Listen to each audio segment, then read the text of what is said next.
नमस्कार मंडळी, सगळ्यांचं स्वागत आहे पुन्हा एकदा आपल्या व्हिडिओमध्ये. तर मित्रांनो बघा, ही आपण काल उपटून टाकलेली वांगे आज बघा ह्याच्यामध्ये काहीसुद्धा रग राहिलेलं नाही, म्हणजे हिरवी काहीच दिसत नाहीत. वांगे सगळे वाळून गेलेत आणि आपल्याला आता हे उद्याच्याला आपल्याला ह्याची ढीग घालून घ्यायची, जेणेकरून आपल्याला फुकता येतील.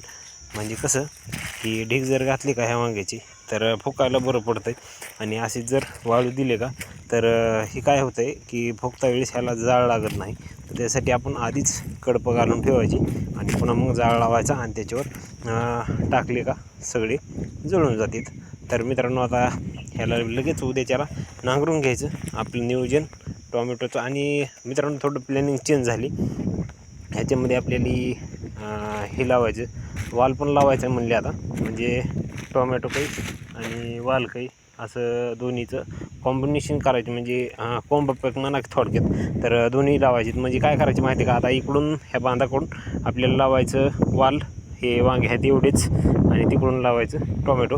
कारण वाल इकडून लावण्याचं कारण म्हणजे ह्या बांधापासून खाली म्हणजे पाणी ओघळून जाते आणि पाऊस जास्त झाला तरी इथं पाणी लागत नाही ह्या बांधामुळं साईडनं, आणि तिकडल्या साईडला पाणी लागतं आहे. तर त्याच्यामुळं आपण इकडून वाल लावणार आहोत. आणि वाल 12 महिने चालणारं पीक आहे आणि टोमॅटो हे 5-6 महिने चालणारं पीक आहे. तर त्यासाठी आपल्याला इकडून वाल लावून घ्यायचा. हे बघू शकताय सगळे वांगे वाळून गेलेत आता. आणि ही बघा, भेंडराची काकरी एक लावली होती, तरी भेंडराची काकरी पण वाळून गेली. भेंडरं भरपूर आहेत, परंतु आपल्याला काढायची नाहीत. आता हे सगळं नांगरून टाकायचे. आणि मित्रांनो, वाल जमन का नाही सांगा. आमचा वाल हे रान जो थोडं तळीचं आहे आणि मुरमाडे रान आहे. मग आता वाल जमतो का नाही हे आम्हाला नक्कीच सांगा बरं का. आणि कशा रानावर वाल लावावं ते पण सांगा.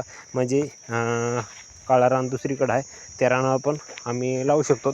परंतु तिकडं जरा पाणी लागतं आहे आणि इथं थोडं पाणी लागायचं चान्सेस थोडे कमीत, परंतु रान हलकं आहे. मग कुठलं आहोत ते सांगा कमेंट करून. आणि मुरमाडे रानावर जर जमत असली तर ते पण सांगा.